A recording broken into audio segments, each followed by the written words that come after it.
A wise teacher once stood in front of her class and held up a $1 bill. And she instructed the class to raise their hand if anyone would like that dollar bill. And of course, immediately, all the hands in the room shot up. Then the teacher took the dollar bill and crumpled it, rolled it around, squished it. And she asked the same question, who wants this dollar bill? All the hands went up again. Next, the teacher took the bill and threw it to the floor and stomped on it. And when she brought it back up and asked the same question, no student hesitated in raising their hand. So, the teacher said, would you say that no matter how damaged, injured, mangled, or blemished this dollar bill becomes, it still has the same worth and value?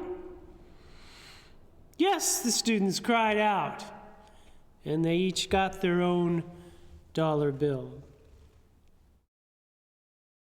In my previous sermon in this series about divine love, I talked about how love is the natural state of the universe because all the cosmos and everything within it, including us and all we encounter, is interconnected. All things and all beings are in relationship with each other, and relationship is the core of love. I then proposed the idea that as living, conscious beings, we are separated from that cosmic love because we are here to explore and create. We are caught between a desire to express ourselves as individuals and a desire to be in relationship with others and our world. But sometimes we are so focused on our own individuality that we lose that sense of connection. We desire to be loved, but often we do not know how to find that love. And I believe the beginning to the solution to that dilemma is in the framing of that very problem itself. We assume that love is something that must be found, that it's out there. But we really are looking for love in all the wrong places. Love is not something that is out there. It cannot be discovered somewhere else because it is already right here. It surrounds you. It fills your body like the air you breathe. It is as essential to you as your blood or your thoughts or the cells in your body. It cannot be found or lost. It cannot be bought or earned. It cannot be bestowed upon you through control or deceit. I've told you once before the story of the Zen priest who demonstrated that a full cup of tea cannot be replenished. It is the same with our soul.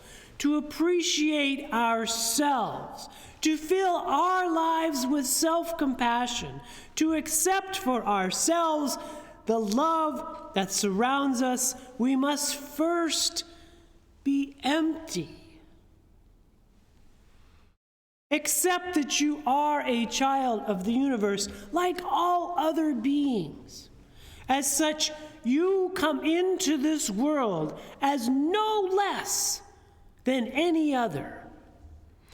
No matter how you may feel crumpled or twisted or stamped upon or discarded, you can never lose that inherent worth and dignity.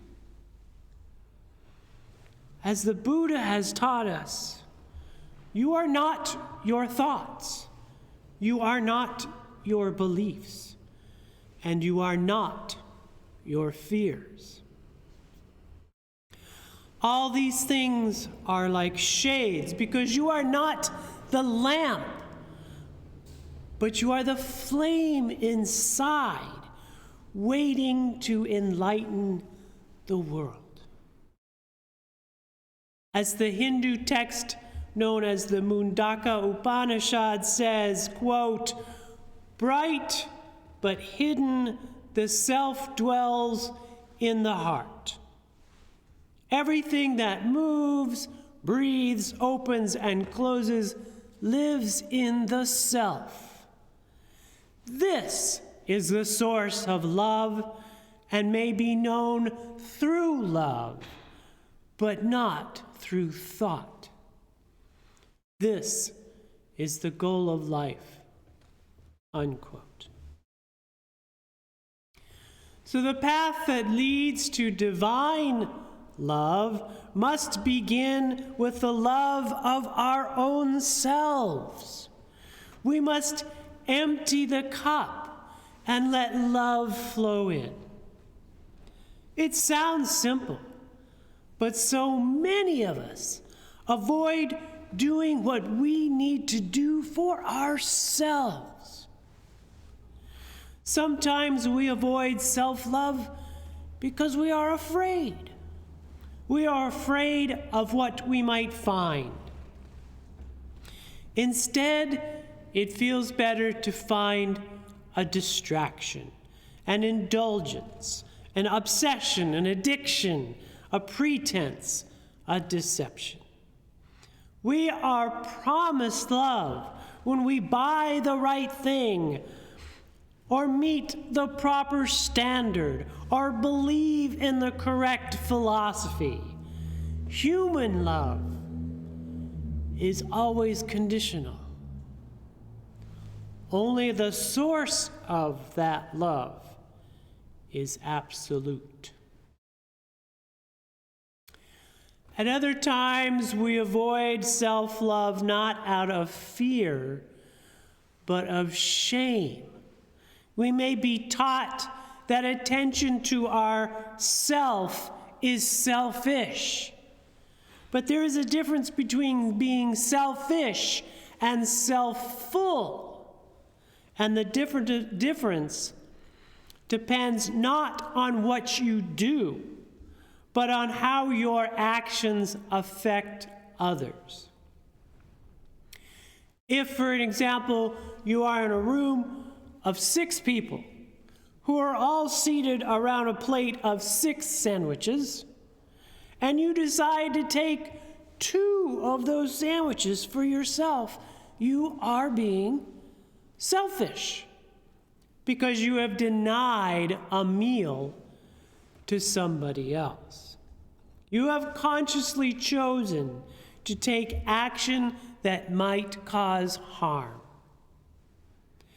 If, on the other hand, you are all alone in that room and you are very hungry and you take 2 sandwiches, you are not necessarily being selfish because there is no intent to harm. You are taking care of yourself, which means you are being self-full. It is not selfish to love yourself, because pure love is inexhaustible. You will not deny others in claiming your own value, worth, and dignity. Nothing and no one is undeserving of love, and there is never a shortage. If, as I claim, love is about relationship and interconnection, then we must begin at the center of our own souls and establish a compassionate relationship with our own selves before we can find love elsewhere. Like any other relationship important to us, our relationship to ourselves may involve challenges and a concentrated effort, but the payoff will be more than worth the endeavor. And I'm going to recommend 3 steps for finding an inner compassion. They are to be observant, to be kind, and to be authentic. The first step in making any change is to be observant. There is one person who will always be the greatest obstacle in finding inner compassion. There is one person who will always be quick to judge you and tell you how you have fallen short of expectations. There is one person who is willing to tell you that you, of all people, are undeserving of the natural love waiting within you, and that one person is you. Most of the decent people I know, which of course includes all of you, would never approach a dear friend and say, "You know, I just don't think you deserve to be loved. Everything you do is inadequate, and let's face it, you are never really going to amount to anything anyways." If you're not willing to say such a thing to a friend, why would you say it to yourself? It seems incredibly cruel, but we say these things to ourselves all the time. To be observant is to take on the role of a witness to yourself. Try to step back and notice when you are saying negative things to yourself. Through this kind of careful observance, you can then begin to turn towards kindness, the second step. If you would never tolerate someone being angry or cruel to someone else, then do not tolerate it from yourself. Replace your negative talk with gentle and supportive conversations. Be your own best friend. And if you find that to be too challenging, then take the time to find out why. Practice being forgiving and non-judgmental. Take time to be grateful rather than covetous. Practice repeating self-affirmations. And finally, be authentic. Be the most genuine person you can be, because you are a unique and remarkable individual. If you do not know who you are, then take the time to find out. Every person has a distinctive set of skills, talents, foibles, and shortcomings.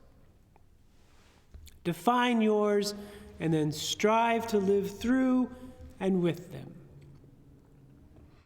Practice self-discovery through any tools you may want to employ, like therapy, self-assessments, journaling, astrology, tarot cards, cartoons, whatever may call to you.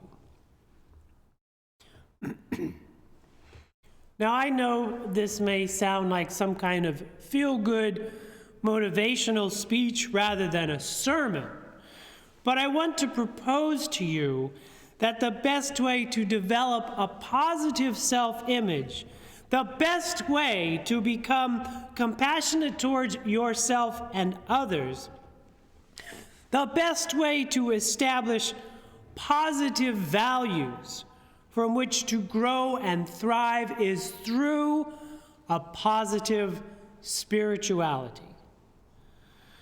That is to say, find a meaningful connection with something greater than yourself. Whether it's through nature, a spiritual community, transcendence, prayer, meditation, enlightenment, working in the causes of peace and justice, or striving to engage life with greater compassion and respect, determining and committing yourself to a positive spirituality will be beneficial both for yourself and all those things and people with whom you have a relationship. Begin in love. Begin with yourself. Begin to accept the love that surrounds you. Begin to share that love even when it seems you are surrounded by indifference. Begin to be the sacred person that you are in the midst of a holy universe. In the name of that which you hold to be most sacred, may it be so.